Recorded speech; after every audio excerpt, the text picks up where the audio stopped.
We're back, baby.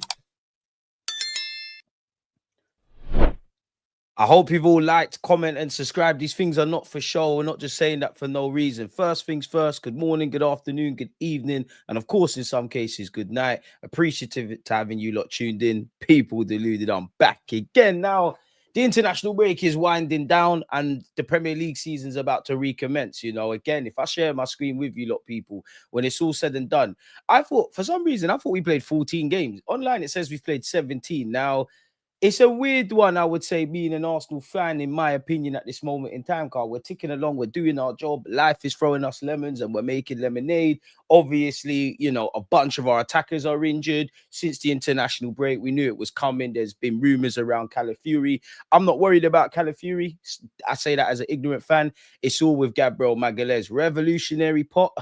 What a name. Appreciate you. As the man has said, hit the like button on the way in, subscribe and hit the bell so you don't miss streams or uploads. And appreciative for you lot in the last week in particular, like just your general support, your comments, pressing the hype button, the engagement. Had a lot of positive feedback with the guests. So shout out to Tom Canton, shout out to James, shout out to Clive Palmer, and shout out to you lot, because without you lot are the steel of the team, innit? You lot are the gaffers, really and truly. I'm just coordinating. Boy has said decent delay.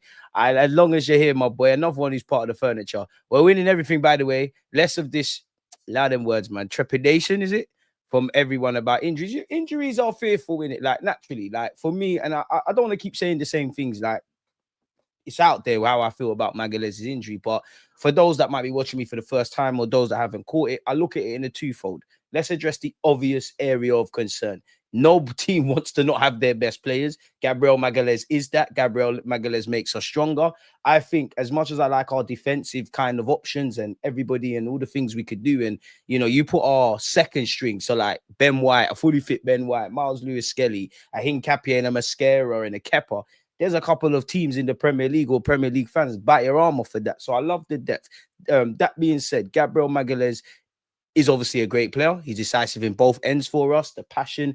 It's more the leadership qualities. Now, these lot are big enough. They're old enough. You know, some of the best results actually for Arsenal, isolated to 90 minutes, haven't necessarily been achieved throughout the last 3 years with our best side. When we smacked up City, that weren't our best team on paper. Real Madrid, that weren't our best team on paper, etc., etc. So injuries happen. I'd love to just be talking about depth for two reasons: who gets on the bench, who gets in the starting 11. Unfortunately, we saw last season what could happen. We've seen it really and truly since, you know, we came into this season with Gabriel Magalhães, Timber, and Calafiori having to be a bit touch and go. First game of the season, Kai Havertz is done for the foreseeable future. Gabriel Jesus is a no-show. Couple of guys are still coming off the back of, you know, probably having load management because they've been exposed to a lot of football and off the back of injuries last year. And again, we'll be here all day. At some point, as the seasons took fold, people have got injured. That's part and parcel. It happens. And for me, it is what it is. Nothing in life is easy. Nothing in life is a straightforward process. Like, we're never going to, you know, we're going to win every game, keep every clean sheet. Referee decisions aren't going to go for us. Every player is going to score tap-ins. You know, we're never going to make no mistakes in defense. That's not how life works. And to be honest with you, I've seen, big up Kivio, I've seen man step up with Kivio. Respectfully to Hincapié, I rate him. I rate him anyways. Like, I rate what he done at Leverkusen. He's been on the scene for a while. You don't know I like them aggressive defenders. Obviously, if Gabriel Magalhães is fit, his game time in terms of Hincapié is going to come at left back. That man himself has said, I want to play as a centre-half. You've got an opportunity. Go and take it. Now, I don't know if Hincapié slots straight in. For me, I'm trying to do that. I'm going Hincapié, Saliba, Benjamin White, Calafiori, Miles Lewis-Skelly. I don't really care. Rate them both. Calafiori at the moment, innit? Type of thing. I don't know how you lot are. Do you know, Timber's been playing as a centre-half, for example, for the Netherlands. Do you pull him across? Do you put Benjamin White there? Do you move Saliba to left-sided centre-half and bring in Mascara? Do you put Mascara over there? I just think Hincapié, beyond the obvious, doesn't affect the team dynamics. You've got someone who, he's only 23, which is scary, but he's been on the scene for a while. He knows how, he's been exposed to big Champions League games. Like when I think Hincapié, I think last year, Atletico Madrid, Leverkusen. He's experienced. He's captained his country. He's played for his country. He's been in these hostile environments. Them South American man, they're on it. I'm looking at you now, really and truly. Like, I don't know. Some people would say, even do you pull Calafiori across and put Miles Lewis-Skelly? Two great players in their own right. I just feel you kind of need a big brother, and maybe not on paper, but I would lean towards Hincapié because I think it keeps the same dynamics. Basically, you know, how we progress the ball from David Raya, what Gabriel Magalhães does, etc. We're gonna have to get on with it. I hope it's not a long-term injury. Naturally, away from the selfishness of Arsenal Football Club. I want to win stuff. It's a World Cup year. And I know people would do the lazy thing and say, oh, it's a pointless friendly. And 100%, I'm with you. Look, you don't know how my thoughts are on every week. There's more games for these players. And, you know, the people that make the decisions, they just care about money. But on the face of it, these players are always going to make themselves available. There's a World Cup to be part of. You want to play with your teammates and get that feel-good factor. You want to show the manager can be relied upon. This is going to happen. Unfortunately, it feels like it's just Arsenal. And as you can see on screen, in fact, I don't even know if you lot can see too well, so I'll zoom in a bit. It's not ideal, especially, you know, you hear it's a thigh strain. I'm no physio. I don't know Magalhães. I don't know Brazilian FA. I don't know Arsenal. It could be a lot better than initially expected. It could be a lot worse. I don't know. I can only deal with what we're told. And we're not going to, well, no lie, unless we see an exclusive by the David Ornstein of the Athletic or Sammy Motbell and these kind of guys. We're not going to, until Mikel Arteta's press conference, we're not going to know anything on Magalhães. And we know Mikel Arteta, like a lot of managers, they play a bit of a cute and clever game with players' availability.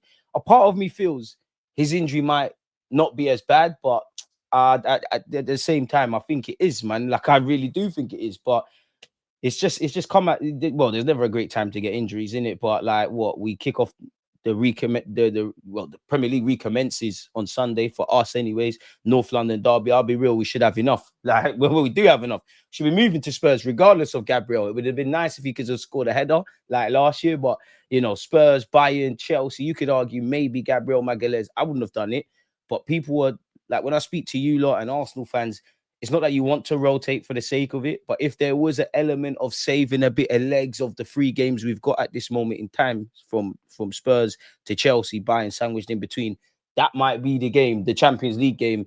Well, we're second. We're probably going to go through. Don't make no mistake, Club Brugge away, skipping to December is not easy, but people were probably thinking, you know what, we might be able to mix and blend. The games are coming thick and fast. And obviously a byproduct of players being injured is the ones that are fit, you're gonna have to utilize them more. And you know, we're still trying to get Benjamin White, you know, ready and fit and all of those kind of things. You know, Hincapié is actually, you know, on the recovery from a groin knock. He had a groin injury in the summer and surgery and whatnot. Saliba is the next one you're looking at and thinking what's going on there. Calafiori, you're always like, well, even though he's been fit and doing his thing, so unfortunately his name is synonymous with that. And you look at the fixture list. This is now where Arteta's going to have to earn his keep and be a bit cute and clever, because you just focus on our defensive unit, obviously excluding David Raya and Kepa, right?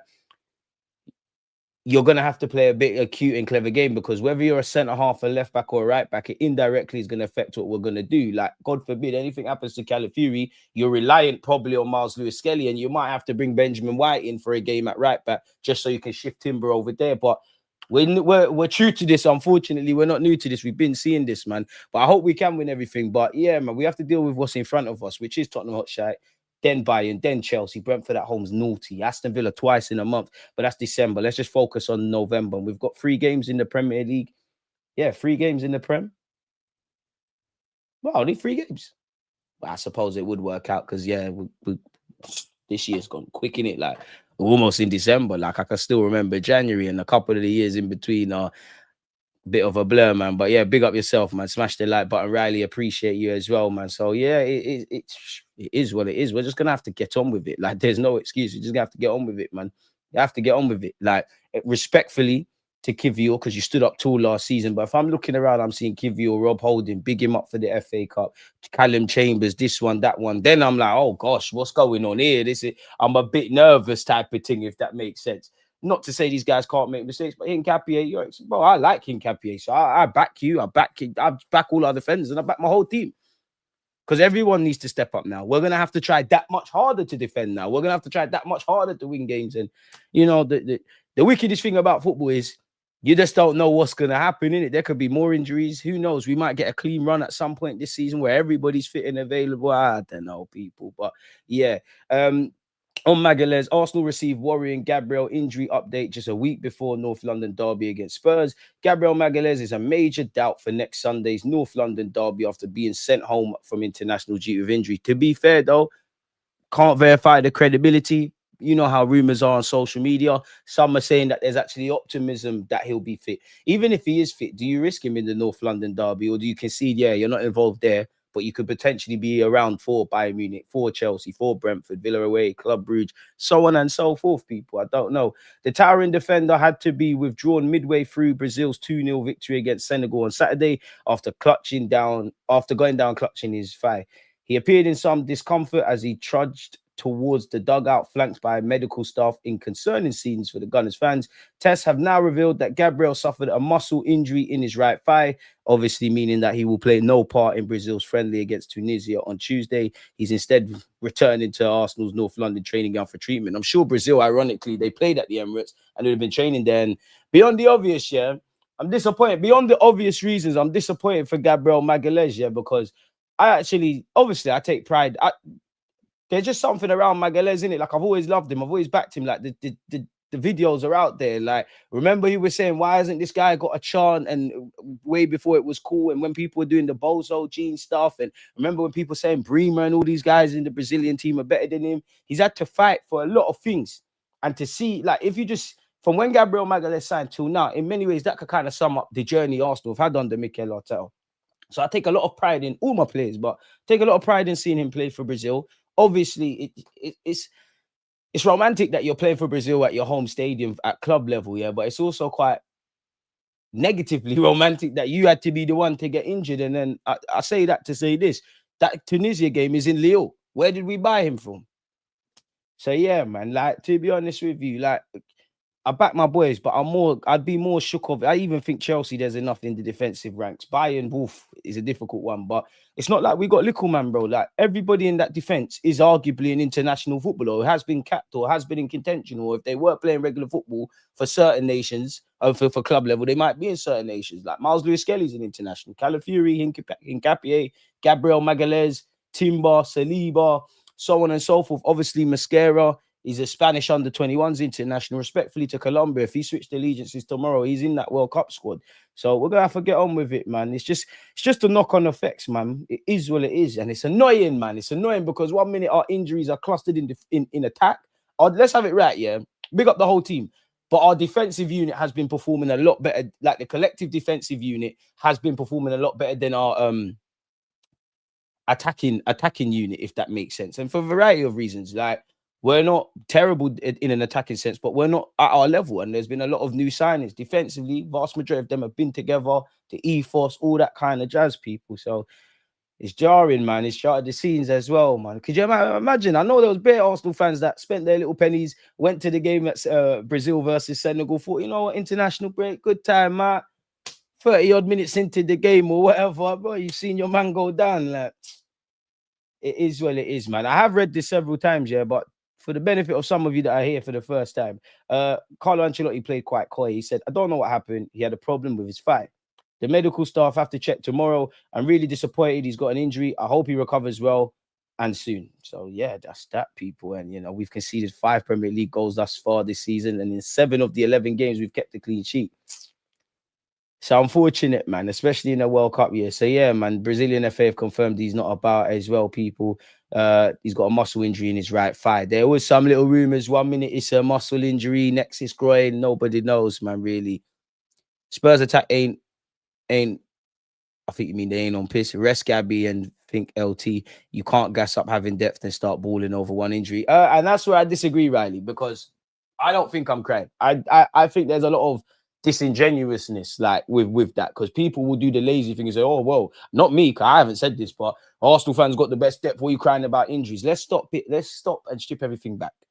On one hand, we've got depth. I've clearly said it. Hincapié, this one, that one. It could be a lot better because Gabriel Magalhães, apologies, would be fit. It could be a lot worse because Hincapié could have had a knock, and this one and that one. Normally, these things are clustered. Magalhães is one of our best players. He's one of our leaders. He's a big reason as to why we get 3 points. But we do have depth. We showed it before that we can get results without strongest teams. And regardless of if you're positive or negative, life goes on, bro. Respectfully, the Don's injured now. Like, what are we going to do in it? What are we going to do? Like, we're going to cry and shit? Or are we going to get on with it?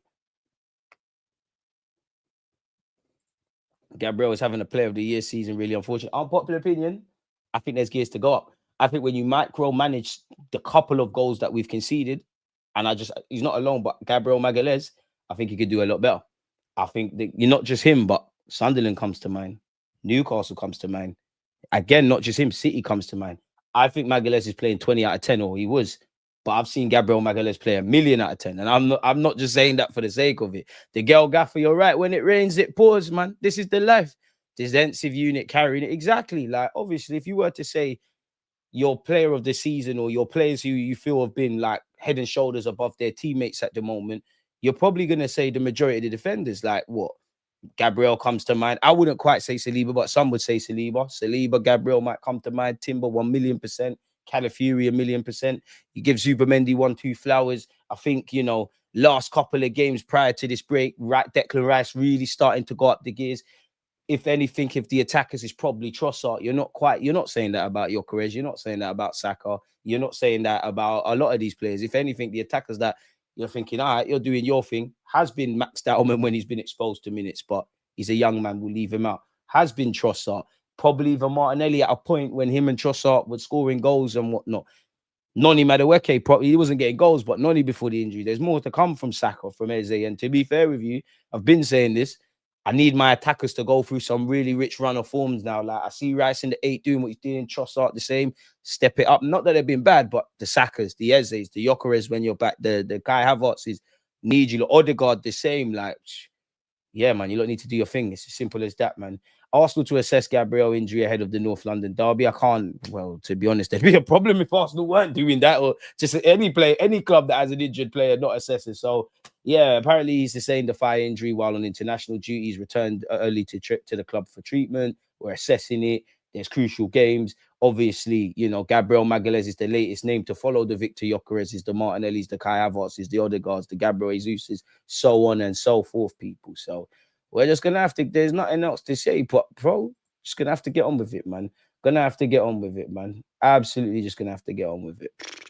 And it's one where I guess every day, it's not just a scan, it's several scans in it, but like it's one where every day is probably going to wheel up something new. I don't know, but as the girl gaffer said, when it rains, it really does pour. Martin Odegaard, whose country have qualified for the World Cup, big them up, big result against Italy. I know, well, you'd more rate it if you did it in the early 2000s against Italy than now, but Norway back in the World Cup, back in the big time. Odegaard, even more reason to want to get fit. And you know what? There is a little bit of sound bites and things coming up, and he's traveled obviously with the boys and not been about.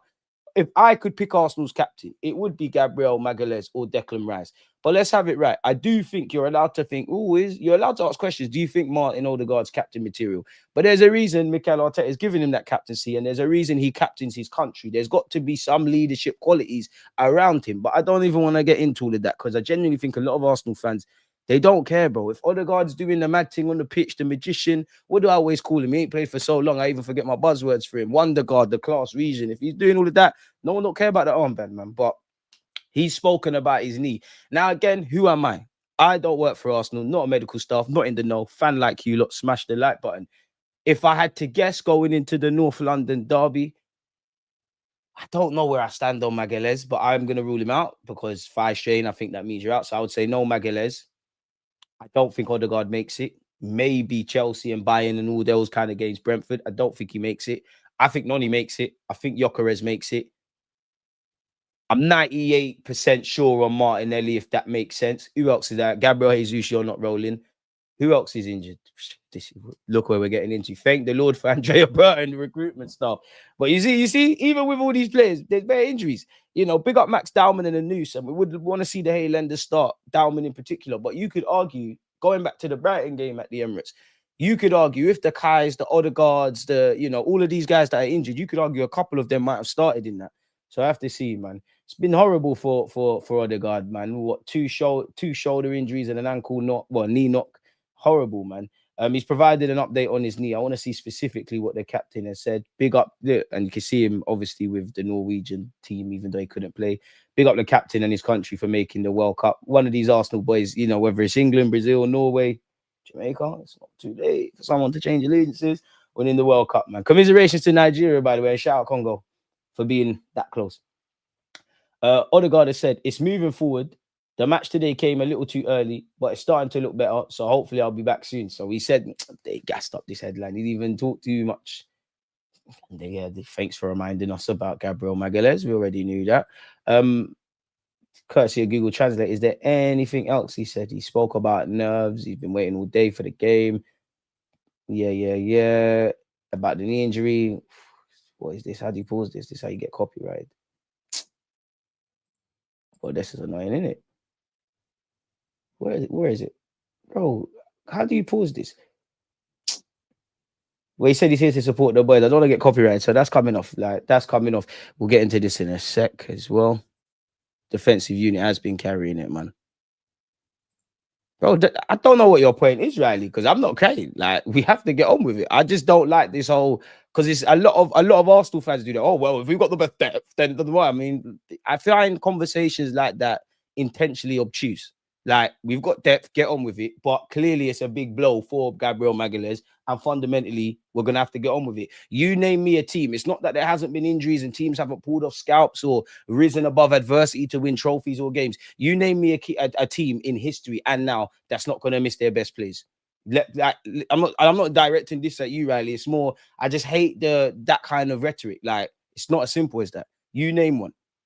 You can't. And if you tell me you can, they're foolishness. Big up yourself, Lince, as well. Dermot, where you been, man? Where you been? We have depth, yeah, but there'll naturally be a drop-off in quality if certain players get injured. But depth, no excuses will get thrown in our faces. I don't think there's excuses. Man, get on with it. Like, man, get on with it. Get on with it. There's bare players out. Bit of pill to swallow. Don't even know who makes the bench, but get on with it. To the starting 11, of course, you want to look at a Gyökeres. Actually, football decided that both ends. Magalhães is a blow still, but I would say I'm more worried about my attack. If we're not talking about players in particular, I'm more worried about my attack because, you know, some of you have been here for a while. I'm waiting for the penny to drop. And individually, some of you players, if I'm honest, at this moment in time, play to Trossard's level. Let's have it right. Trossard's our best attacker at the moment. He's playing out of his skin. Happy scored a cracker in the draw against Sunderland, but takeaways got his fucking mustard, weren't he? Saka's been warming, still waiting for that level of consistency. It's weird because I don't think Saka's been amazing over 90 minutes last couple of games, but he scored. I go back to around the Fulham time or City when he came off the bench against City. He didn't get the goals and the assists, but he was quite there. I'm more concerned with my attack, man, because big up Marino. That's not gonna bang, bro. It's not gonna bang if we have to, like, that thing can't happen for 5-10 games. Like, we can stick and twist, he can do a job. And I'm not even saying this with Marino. It's just I saw it in the second half against Burnley. I'm sure I saw it against Sunderland. Naturally, Marino's going to drop into midfield. He ain't really got the legs like that. And that's not a critique on Marino. That's me looking at the opposition. Everyone plays a high line anyways, but you're going to gamble and go further up. Where if you've got Gyökeres, who is going to have to do the dropping into midfield thing, but he's quick, relatively. You're not going to really gamble like that. So I'm more concerned with my attack. Take nothing, Magalhães. Well, to be fair, you could argue Magalhães adds to the concerns in attack, really, because he makes the difference, man. Even our women's team is depressing me, man. I really want Renee to figure it out because I believe she has potential to be one of the most elite managers, but she's been making bad decisions. She has, man, but it's a Champions League winning gaffer, man. Relax, lads. We're built for this. The men can't draw to Tottenham as well. It must be a win or nothing. Again, this is now, yeah. And I'm not even saying I hope Arsenal win the title, innit? But I'm not saying I'm not saying this to whatever, but I think Arsenal fans, and I know you're not going to, it's going to fall on deaf ears. Now, if you're not able to control your emotions and isolate it to 90 minutes, if we win, lose, or draw, if this one plays bad or whatever, critique that and consider the bigger picture, you're going to do your head in. Because I've seen it already. I saw a madness. Arsenal fans lost their heads in pre-season. City, Liverpool game, the rhetoric around that. Newcastle felt like a turning point up until kickoff against Sunderland. Some sections are losing everything. Some are, acting, everyone's just everywhere, really. And why I say that is to say this. Right now, you got a 4-point gap. I'll take any gap. I wish we stay at the top, but you can't get complacent. There's titles are not won in November, but they're won in May, innit? But why I say keep your heads now is what we're 4 points clear, right? City have Newcastle. They travel to Newcastle away. Newcastle ain't really been doing much. I actually think City are going to bop them. Obviously, on paper, you hope they do a job. But before we kick a ball on the Sunday, I'm sure Newcastle and City play 5:30 on the Saturday. That 4 points, provided City win, that 4 points is cut to 1. Obviously, we want to beat Spurs for obvious reasons, and because it's a North London derby, and we just played, we dropped points against Sunderland, etc., etc. That could be turned to a point or none. Do you get it? And then the next week you got Chelsea. You see how it can get dark. And this life from football, it swings and roundabouts. Like equally, sometimes you see teams go through a great run of form. Sometimes you go through indifferentness. That's actually something we need to show the ability to bounce back immediately, which so far we have. So yeah, man. If they let Arsenal in the World Cup, the players would pick us over their countries. No. I think that's bullshit, if I'm honest with you, because way before, well, I don't know if they no, because way before you know what Arsenal is, like you grew up like you got guys from Brazil, Spain, Ecuador, even England. Like you grew up wanting to win World Cups, play for your country. There's no higher honor than playing for your country. I know some people are a bit indifferent. I don't think Gabriel Magalhães ain't picking Arsenal over Brazil. Saliba's not picking Arsenal over France. Saka is picking England over Arsenal, as they should, and it goes for all the others. I think that's some gobbledygook, man.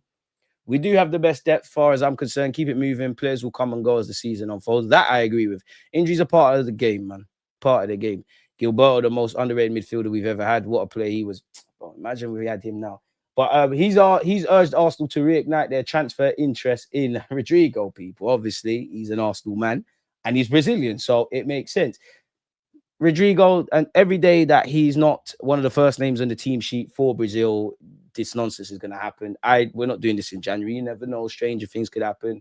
I don't know, people. Nonetheless, people, he has said, I know him. We've met a couple of times, but I don't know his situation with Arsenal. There can't be a situation with Arsenal and Rodrygo. You ain't signaled no willingness to join us or leave Real Madrid. So for the talk around Arsenal, City, Chelsea, this one, that one, no one's. They might be talking to you on the back burners or asking your agent to keep us updated, but nobody's on you really. That's why I think for all of the noise in the summer, nobody actually bidded for this guy. Like before you make an official bid, you're gonna make some level of contact, whether that's his agent or whatever. Like, do you want to join Arsenal, City, Spurs, whatever? He's clearly given no one no encouragement. Like whether Real Madrid have said look for a new club or whatever. So I just think this is the one kind of transfer thing you can keep alive at Arsenal, innit? Like everybody knows we could do with a player that could play on the left hand side. And until we either act in January or the summer and complete that attack, the Rodrigos, the Semenyos, the Leaos, the Nooses every now and again, even Adeyemi, the same names are going to keep being plastered with our club. At the beginning of the season, I thought it would be fantastic to have Rodrygo at the club. It's clear he will not have much of an opportunity to play under Xabi Alonso at Real Madrid, but he's a great player with real talent, which is a waste if he is on the bench. But obviously, there's big competition at Arsenal as well. He's got the ability to perform not only from the left, but in other positions across the forward line as well. To be fair, he could have given you a goal through the middle at the moment for us. Should Arsenal go for him? Why not? If he's not happy, then there's an opportunity to increase the strength for the squad. Then we can. I love when people like Gilberto and Henry say we, you know, and Bergkamp and that. Then we can try and get him. Fair enough. Silva, though, questioned whether Arsenal's supreme depth in wide areas might make a move to the Emirates less appealing to Rodrygo. Nah, because if I'm Rodrygo, for argument's sake, if I've played for Real Madrid and won things, bro, like everything, let's have it right. Everything beyond everything after Real Madrid, let's be honest, it's a step down. It's the pinnacle of club football. It is what it is. So I'm believing I can play anywhere and play anytime. And if there's one place that's kind of open season for Arsenal, quote unquote, it's left wing. Trossard's been given an opportunity. He's ran with it. It's not Trossard's fault that for all the speculation about leaving, he ain't gone nowhere. But Trossard's doing his thing. But you can make a case of, you know, Trossard could lock that down. Martinelli could lock that down. Gabriel Jesus, if he's fit. Madueke, if Saka's going to be playing on a regular basis, that's your opportunity. So on and so forth. There's a couple of players. But Eze could go out there, which some fans are leaning towards. But no one really, you don't really look at any of them at this moment in time. Like, you're my man for 30, 35, 38, potentially Premier League games. So Rodrygo should be looking at that and saying, well, move to London. They did beat us. Left wing and whatnot, couple Brazilian dons here, London, cosmopolitan or whatever they call it. This is a summer thing, man. So yeah, I think he would. Like, he would. Let's be real. Let's be real. And just having the luxury of that. So I hear it, man. I hear it, Gilberto, but it sounded like nonsense, man. It sounded like nonsense. But yeah, you would have to compete with Eze, Madueke, Trossard, Martinelli. Bro, why do they keep playing these things? The only question is, where would he fit? Maybe a few years ago, it would have been much easier to find a good player that fits Arsenal. Completely off topic. Did you not see the Ben Eubank fight? Oof, coming out to 50 Cent and getting beat up. He's long still. But anyways, however, nowadays, even if you're a good player, it's not so easy to find a starting place in this current team. We take our mind back to the summer. Rodrygo himself said, Every summer, the same thing happens to me, whether I'm going to leave or whether I have offers from this club or that club. Every week I was in a team. If I paid attention to what was published, of course, there are always offers. I'm not going to lie about that. But I've always made it clear to the club that I want to continue succeeding here, even more than I already have. It's a lot to have won 2 Champions Leagues at my age, but now I want more European Cups in this shirt. And to be honest with you, Rodrygo, Vinicius Jr., I need more from you lot in a Brazil shirt as we move towards 2026. I've always said, as long as Real Madrid wants me, I'll be here. So did Real Madrid ever communicate to you that, yeah, you need to cut? I don't know. If one day Real Madrid says to me, Rod, you find a club, I'll say, okay, but that hasn't happened. The club has already told me they count on me. And when I had a problem, they were there for me. People speculated because I kept quiet, but I knew what I was going to do this season with Real Madrid, and I'm going to be focused on giving my best. It hasn't bothered me. I was calm, and I'm here. As always, this is my 7th season. So to be honest, leaving the club after 7 years is a bit mad. This is said Xabi Alonso is ready to allow Rodrygo to join Arsenal or another club after apparently we've made an offer.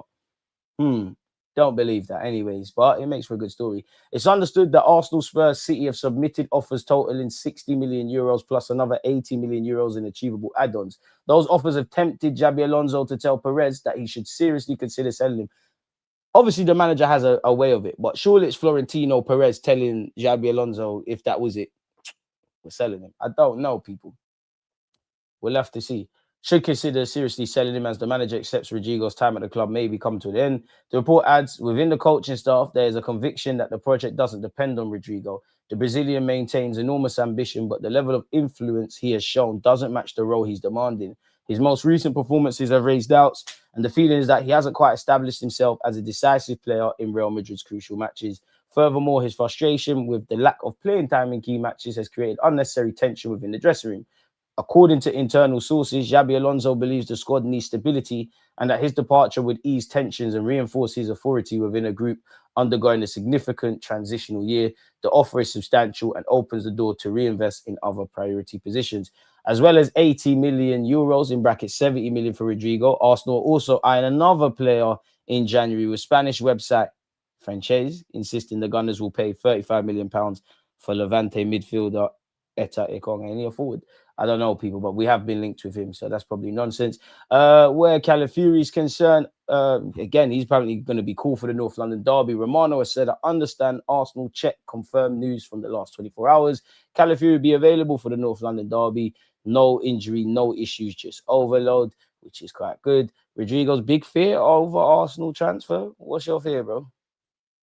Oh, you've just judged up what Gilberto Silva said. You would have seen over the weekend, Harry Kane revealed that Declan Rice and Saka are part of a 5-man leadership group with England. Jude Bellingham's there, as is Gerrard. The press is on to Jude Bellingham, and so is Tuchel, to be fair. But maybe he's demanding a bit more because he's got a senior role. We've been linked with Timber's brother, Quinton. I don't believe it. You never know. I just think because his contract is running out, as you can see, he's a free agent in 2026. He's getting linked with everyone. He's been linked with City, Arsenal, etc.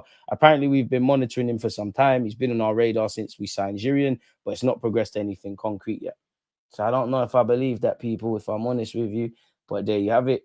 Apparently, Trossard's getting a lot of praise in the Belgian press because he's dropped his sulky attitude. I mean, it's easy to be happy when you're playing football, isn't it? So yeah, we've been linked with Eton, Young, whatever. I'm not going to go over that. Arsenal and City are among a string of major clubs who are interested in signing Wonderkid Christos Mozakitis from Olympiacos, people. I mean, why not? He turns 19 on Christmas Day.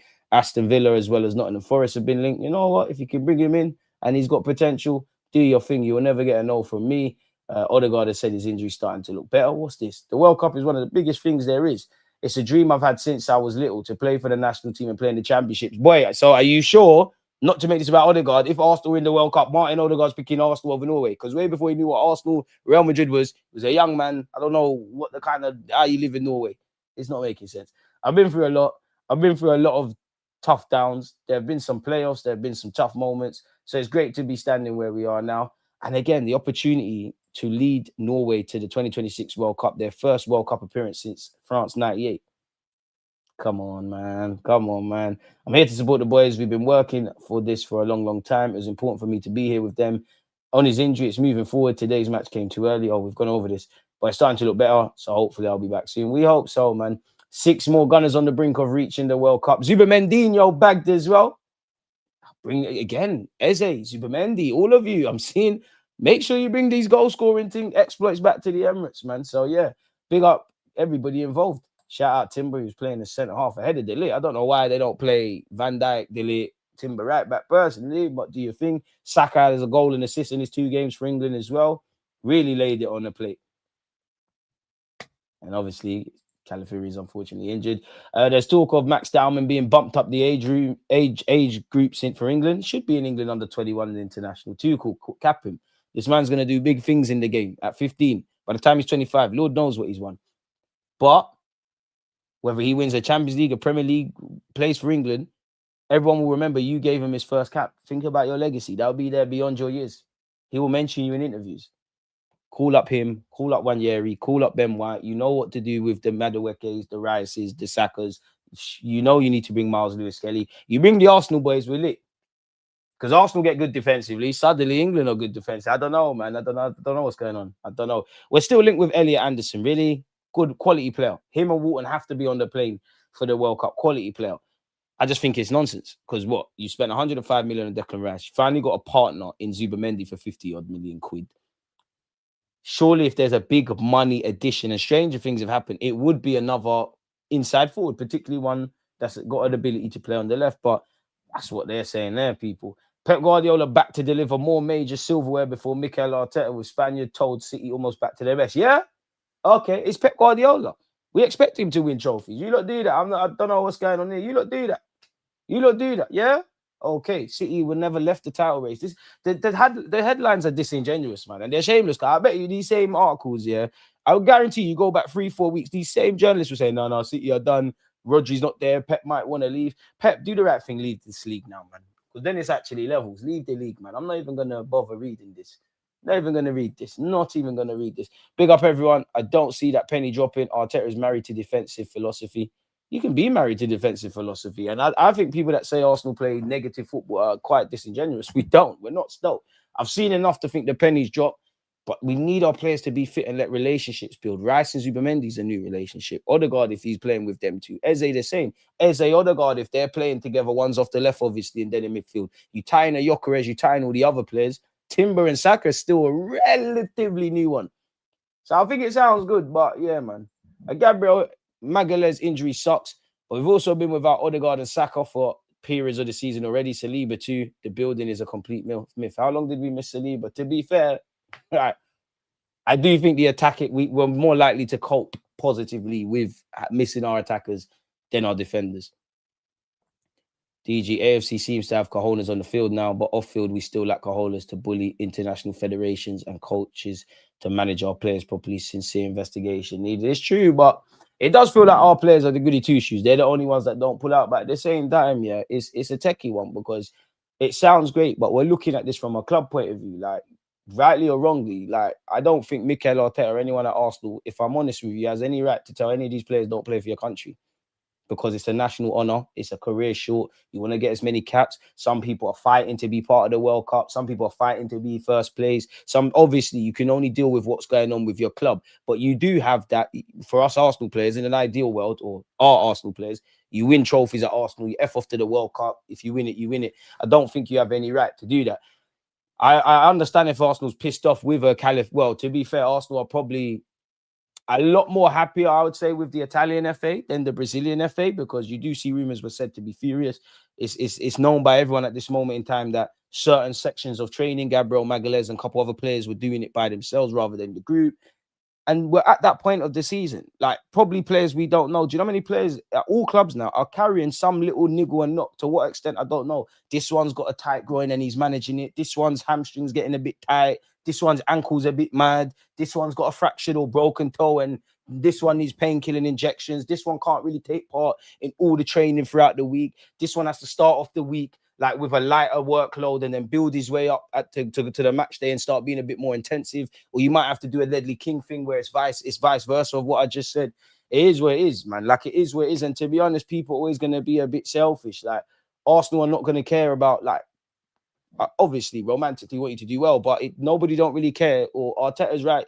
Maybe the Spaniards are a bit different, but Arteta's right in that, bro. I don't really care if you play for Brazil or what happens there, bro. Like, I'm trying to play you. Like if I'm a manager and a player's got a bit of a knock and I know I might need him to play for me. It's the last game before the international break. I know he wants to play for his country. I'm not going to sit there and go, oh, hey, let me rest him so he goes plays his country. You're going to risk him. And the same goes for the international team. It's not really, obviously, you've got a duty of care, which I think they're all displaying, actually. It's just one of those things. Obviously, you've got a duty of care, but you can't care about my man at Arsenal and this one at City and this one at United. I've got my own job. I have less time to train with these people. It's a World Cup thing. I need to, and you've got to remember, these guys are going to go into the camp, not just from a footballing point of view. There's relationships that need to be built. Managers need to trust players. That's why you're never going to see a 20-man Euros or World Cup squad of the best players on form. Likewise, you're not just going to see man on reputation. It's a bit of a mix and blend. So I hear you, man. So I don't think you can really bully nothing like that. I have no shame in admitting that I'm emotional when it comes to Arsenal. I just love this club, man. I can't help it. Even the women's team, we've been through so much pain. I hear it, man. DG visually scout Antonio Nusa a bit. I've said his name throughout the course of this. We get the same Gilberto Silva, Rodrygo hype for much less over there. We don't want Rodrygo to become our Verts problem instead of a solution. Anyone can flop, though. To be fair, I do like Nusa. There was a point I wanted City's Oscar Bob, but that's a myth. It was rigged, DG, to set up a third fight. I think like that, yeah. But let's be real, Chris, Eubank and Ben, like us, the public, we made that more of a meal than it was. Like, was how I seen it. They dropped at the right time. International break. There's a little tear up. You don't really mind that. No one don't really care. Like, respectfully to you, like you lot are silver spoon boys. Like your dad's other legends. No one don't really hold Eubank. And again, take nothing away from them, but man, don't really hold Eubank in high regards as a boxer in his own right compared to the people that have been around him. And the same goes for Ben. Yeah, you lot hate each other. You watch the first one, you don't really care about the second. I mean, like, Ben impressed me. Ben impressed me because obviously, I think for me, I had winning on points for a couple of those rounds. And then at a point, I can't remember the round, I was thinking, yeah, Eubank, you actually have to knock him out. You know, you're losing this. And yeah, he hit the deck. But it could be rigged. It could be rigged. To be fair, after the fight, Ben was saying, yeah, we're not doing this again. We're not doing this again. You never know. These lot have made a lot of money. You know, you can never make too much money. There is probably an element of a third. I'm sure them lot at Spurs will look open for business. It don't matter if you want concerts or boxing or football. They're cleaning it up, man. And so yeah, I did watch it. We've kind of been thinking on it. What do you think of a swap deal for Rodrygo, Martinelli, and money? They got a bench player. We got a starter. Real Madrid want Martinelli. Boy, I'd rather just buy Rodrygo outright, man. If I'm honest, not interested in Rodrygo. If we have Rodrygo money, then surely have Yildiz money. Bring Yildiz. But the thing with the Yildiz thing, I don't believe it, man. I know Hand of Arsenal's retweeted it, but it just, when I see players in contract talks, which he is with Juventus, I always take it with a pinch of salt, whether it's stuff like this or the bulk of the whole Rodrygo links have been to Arsenal and other places is he wants a more prominent role in the Madrid side. Like, it's like they get this and then they start spinning it, if it makes sense. If he plays like Giroud and bring him, to be fair, we could confuse oppositions really and truly. Injury crisis is when you have multiple players out for the season. Our injuries are manageable. We're going to have to manage it. Get Quinton, he replaces Norgard. Bro, man, I'm trying to replace Norgard already. I'd still take Maino before Anderson. Oh, mate, Kobe Maino's another one. You need to go get some football, man. Like, they're doing you dirty, man. Cap for England at 50 would be good. Well, do the Theo Walcott thing that Spenyon Eriksson, RIP Spenyon Eriksson, he tried. Do that, man. Timber is a centre-back, though. He's probably better than Van Dijk in that position now. I'm sure Holland have nice options at centre-half. They've got nice options everywhere. Timber can play centre-half, but come on, man. The guy's a fullback for us. Like, he's a top level fullback. Centre-halves are a bit different. So do you put Timber centre-half then? Owing to Arsenal. Did you see the Nigerian manager saying Congo were using voodoo? That's why they lost. One of the coaches, yeah, man. I mean, you know what? The fallout, anything regarding African football, the fallout, the media sound bites is absolutely amazing, man. Like, I'm sure, was it last year, Ghana? Like, the way they were moving to the Ghana players, the crash out of Nigeria, it's a madness, man. It's a madness. AJ versus Jake Paul in December. Get your money, man. AJ, man. AJ, man. That's tired. AJ, that's tired, man. Agreed, bro. He's been mismanaged so much by Amarin. To be fair, though, Amarin does have... I don't agree with it because I think he does bewildering things in midfield, but he, as a manager, you are reserved the right to not play Kobe Maino. If I'm Maino, I'm pushing to leave in January or at least on a loan. situations can change. You might get an opportunity and take it, but United are playing 1 game a week, essentially. Like, they're not in Europe. They've gone out the League Cup. Yeah, when the FA Cup comes around, there's that. Right now, they're just keeping you as a body, and obviously they know of your quality in that, but you're just a body. If someone gets injured, you're eligible to play. In January, you need to push the button. It's like, all right, I've given it a 6 months. Obviously, I don't know what's going on in training, but if it's a thing where if I'm a Kobe Mano and I park off, you know what, the manager is allowed to do what he wants to do. Let me leave my ego at the door, and I'm applying myself in training. I'm getting some minutes for the 21s, keep ticking over. I'm quite frankly pissing him off. Like, what can I do to improve? If I'm really trying and it's a tactical thing, like, it don't really matter what I do. Casemiro, this one, that one, they're all ahead of me. Gaffer, I need to go on loan now. I might have to get my hands dirty. I tried to do it the respectful way. I'm not saying I want to leave Man United permanently, because if I'm Kobe Mano, you know, Amarin's time at Man United is probably on knife edge at times. Like, he always feels like when he feels like he's just about to get sacked, he gets a couple of wins and then it restarts, and we hope he stays. I'm pushing to cut out on Jan. You never know. Like, you never know what a good 6 months could do for you in Tuchel's plans. And reality is, this is the last international break before March. I would say all international managers, they know 98% of who they're calling up. Whole nucleus of their squad, there might be some wild cards or some people that they were going to take. They've changed their mind. Some people have played their way into the plans. I'm in midfield. Like, Tuchel seems quite specific on midfield. I personally think he's doing a lot of mind games with Jude Bellingham. He'll be there, but loosely, everyone can play everywhere. But you do have the Cole Palmers, the Jude Bellinghams, the Phil Fodens, you know, Walton and Anderson, probably more direct competitors for Mr. Mano. Obviously, Declan Twice is there. I'm probably missing out someone. You know, again, Henderson ain't had a looking, but he's been called up. There's no time to waste, bro. Especially for someone that's been with England at an international tournament, man. Maybe Mano ain't that good. Maybe he's just average, bro. Plenty of average footballers have done their thing, though, and had cut out good careers. I don't think he's average, though, but yeah, man. Bro, the way the media are demonizing Bellingham is scandalous. Not the first, not going to be the last, man. Did you hear about Nines? Home soon, man. When Timber has played centre-back for us, I've been very impressed with him. Sometimes wish he could play it all the time. We love Overdin. And maybe he doesn't trust him, to be fair. If Gabriel was missing the North London derby, who would you put to partner Saliba? Either Hincapié or Calafieu, who you picking? In my opinion, I could see Arteta taking no risk and putting Ben White alongside Saliba. Maybe. I'd rather Timber go. If it was out of Timber and Ben White, I'd rather Ben White go right back and Timber go centre half. I think Ben White's a better right. I do think Ben White will end up as a centre half, and he has played a couple of years there, but I think he's a better right back. I've always maintained that. And I'm not to take anything away from Mikel Arteta or anything, but it's like people have kept saying, oh, he's converted him to a fullback. No, he didn't. He reverted Donny, bro. Like, remember when my man was at Leeds on Leeds on loan, he was playing right back. Like, his first season, his only season for Brighton in the Premier League, he was playing right back, granted in the back three and loosely centre half. I think he's a better right back. Like, I think he's a better right back. I back him all the way, but I genuinely think he's a better right back. For me, I'm going Hincapié, because it kind of keeps things the same. It probably should be.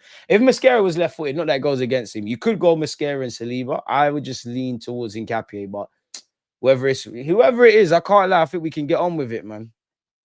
Probably is being mismanaged, but unfortunately, that is part and parcel of being a footballer. Bear man have been mismanaged. We've seen arguably experienced players.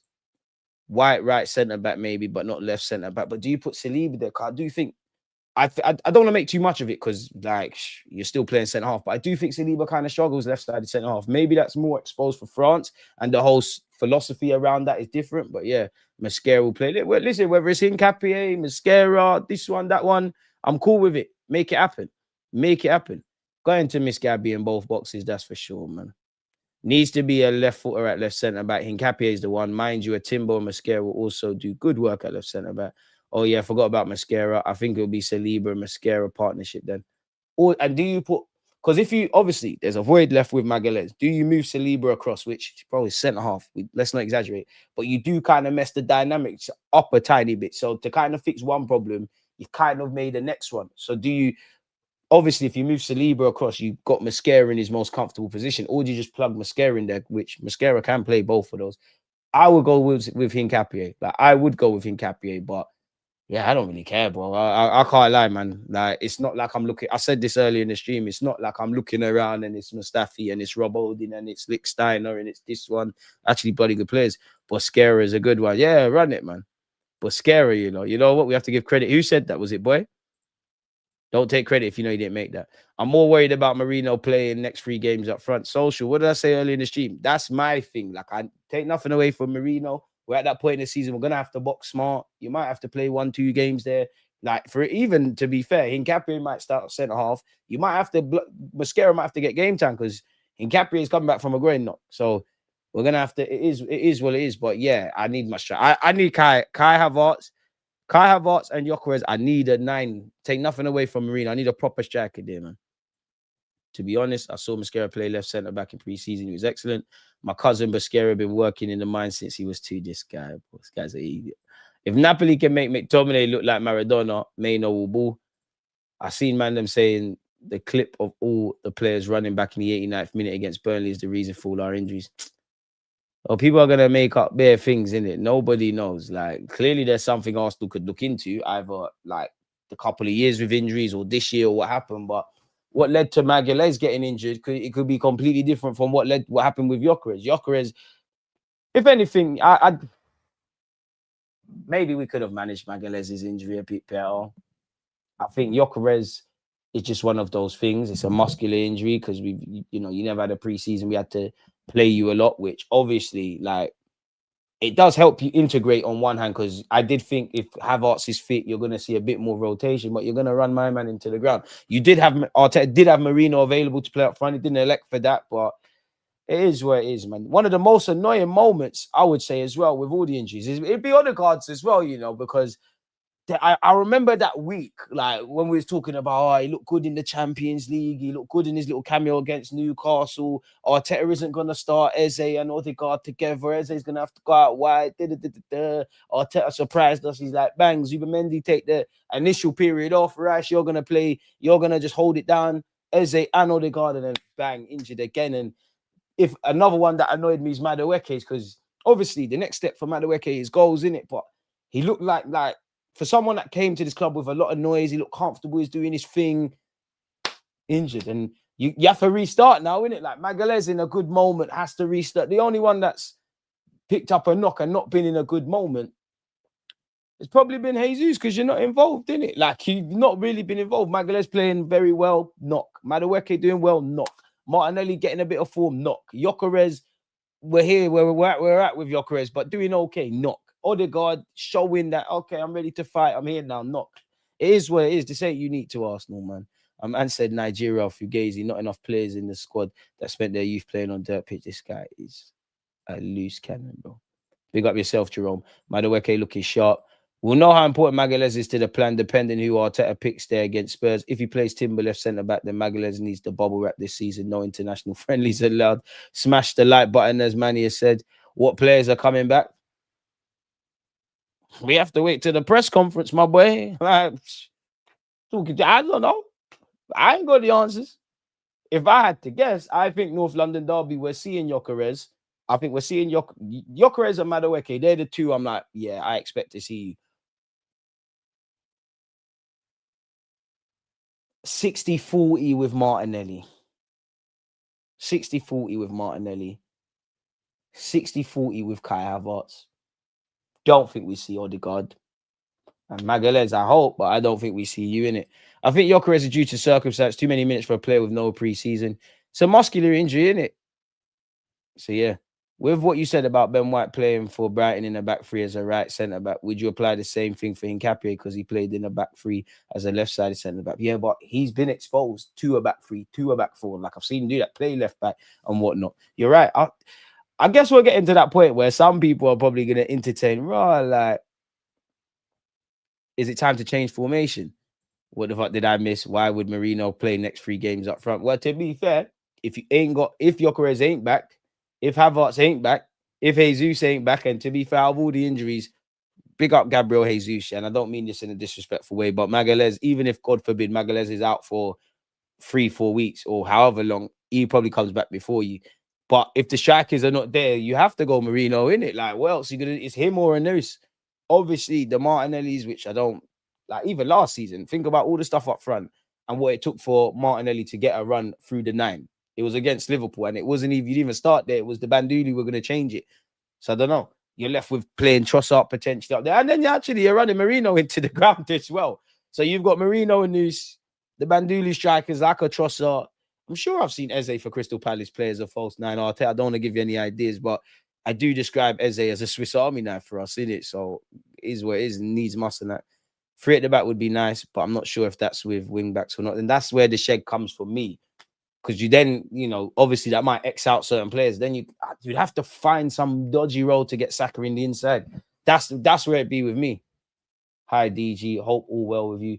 Anish, forgive me for mispronunciations. Hi, man. Hope's all well with you and everyone in the chat, man. Smash the like button, subscribe, all that stuff. Yeah, Gyökeres needed Kai. We've overplayed him. I think he'd start cooking by Jan.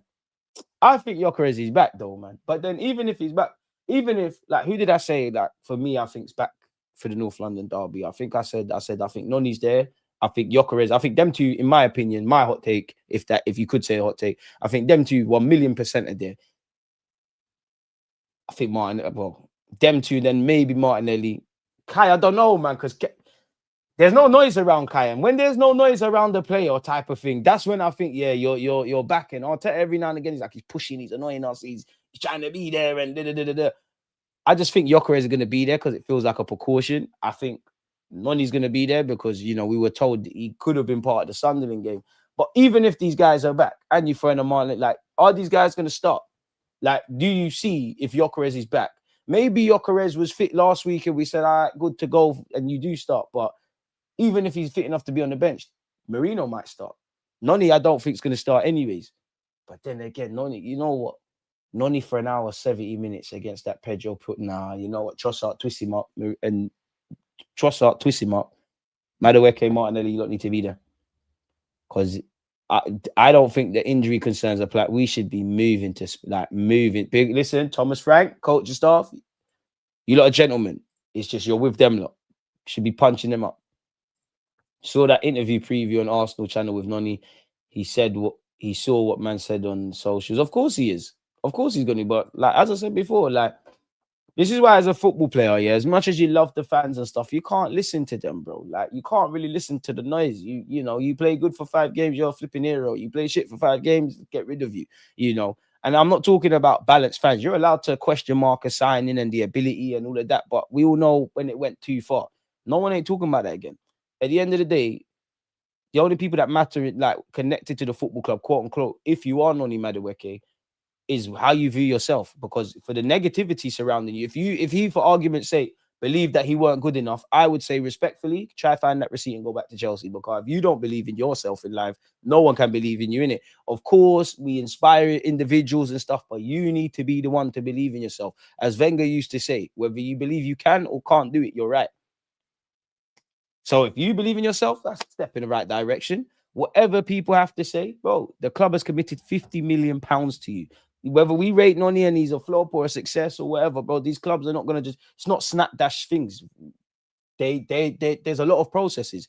So that means the club. So everyone, the Richard Garlicks and Berta and all these guys believe in you. Arteta clearly believes in you. Why the hell are you rocking up at this club in the first place? And your teammates, if they believe in you, do what you need to do.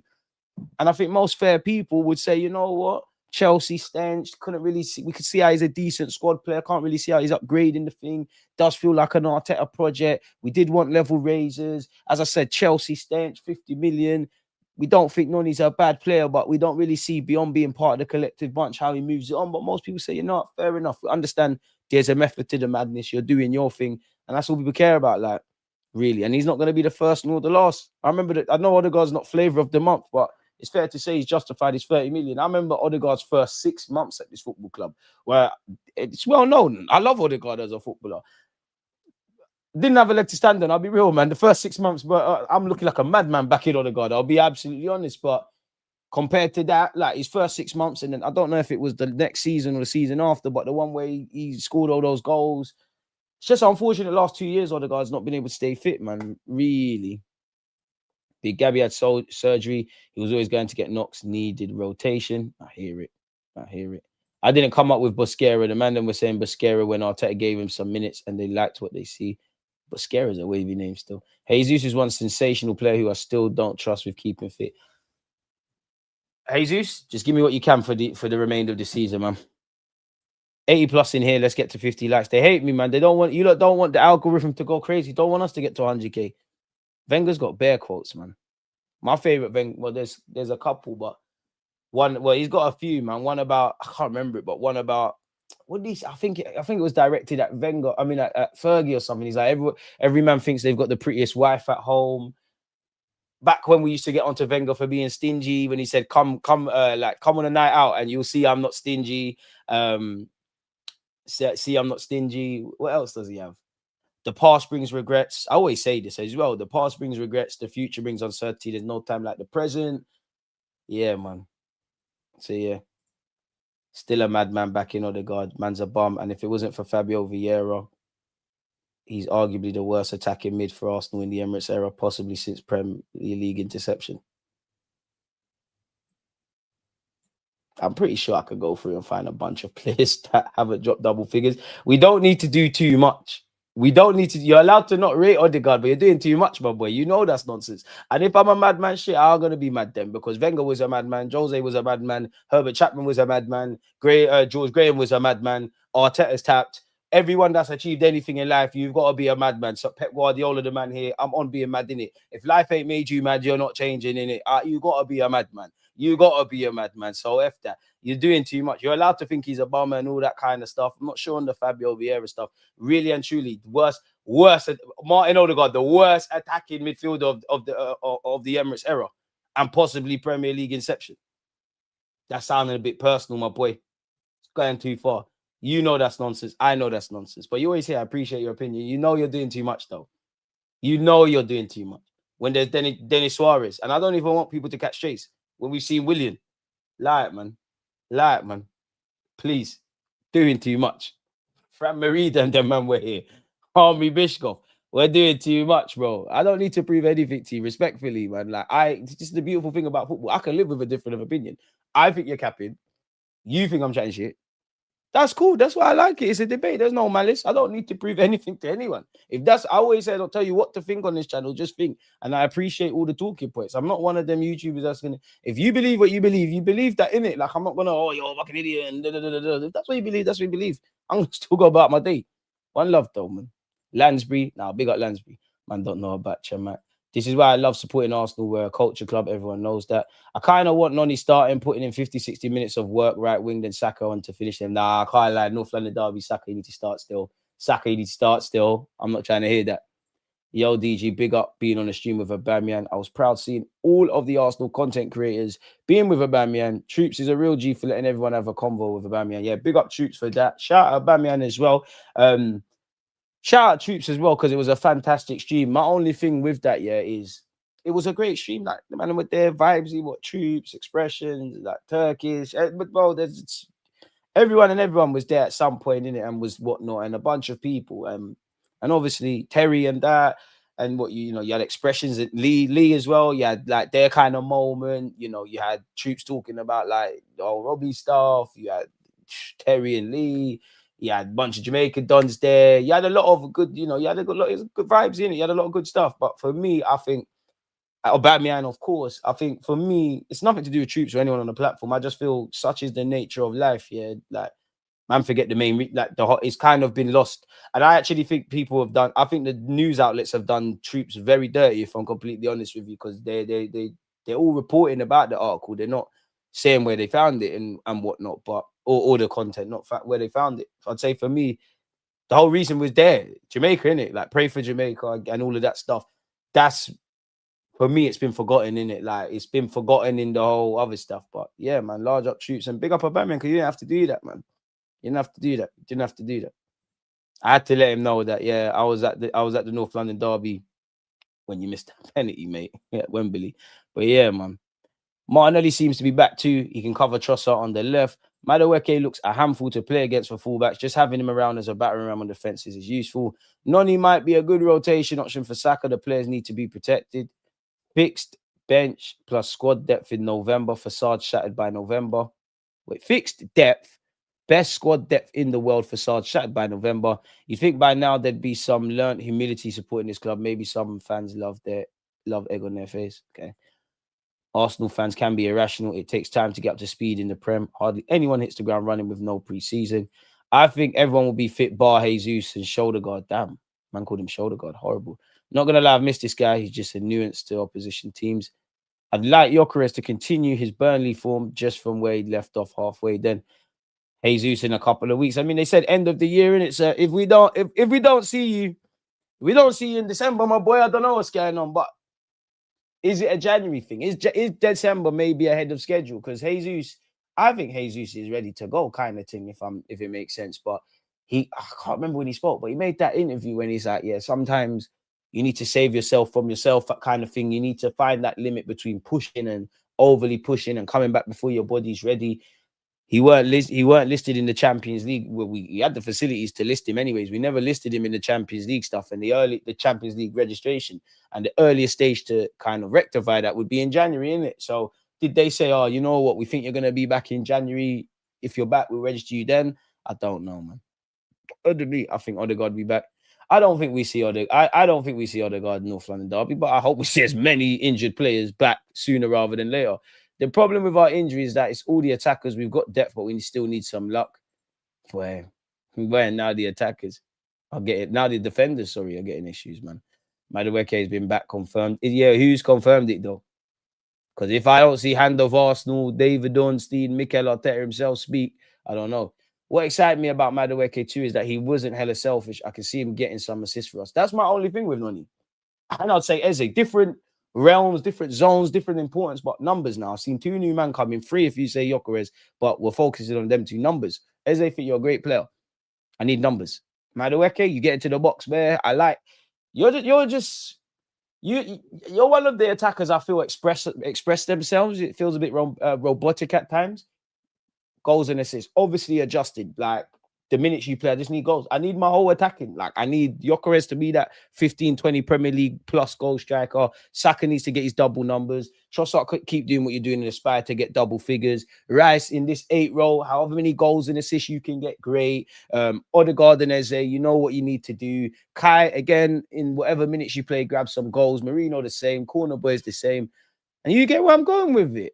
Arteta's going to play mind games in that press conference with our injuries. 100%, man. Wouldn't you? Howard? What's going on with Ben White? His stocks have plummeted. Not fit, man. Well, not fit in a sense that clearly you're fit, like you're not injured, but you've not had a run of games and you're not going to get one when Timber's doing his thing. Arsenal might hold Jesus back for as long as possible. If he gets injured again, it will affect his transfer value in the summer. I hear you, but at this point, yeah, I don't want to sound disingenuous, but internally at Arsenal, is he one where it's annoying because his two injuries have come like on the field. It's not one where you're getting injured in training and whatnot. Like you bust your leg in the last World Cup, almost a full circle moment. Bust your leg in the last World Cup, tracking back to defend against Man United, mashed up yourself again. Is he at the point now where it's like we kind of expect you to get injured type of thing? I don't know. Not playing will impact his value. I hear it. And you know what?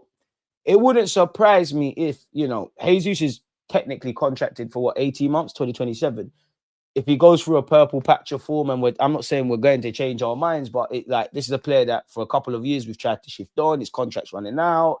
Nowhere near the first team on big wages. Everybody's answer right now would be in next summer. Let's not focus on Jan to shift him on, innit? Myself included. But how many times have you seen a man's form out of this world now and we're like, oh, do we jump the gun? I don't know, man.